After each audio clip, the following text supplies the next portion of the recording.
Halo guys, ini setelah pemasangan komponen spare part yang baru. Yang lamanya udah kita ganti ya. Sudah diganti. Ini yang tadi oblak.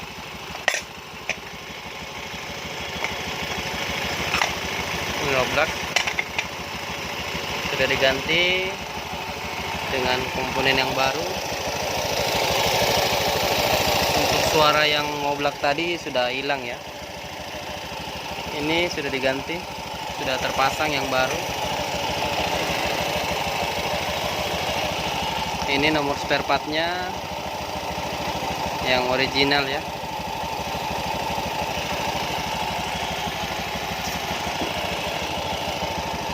Ini ada dua reset drive, juga ada sealnya ya.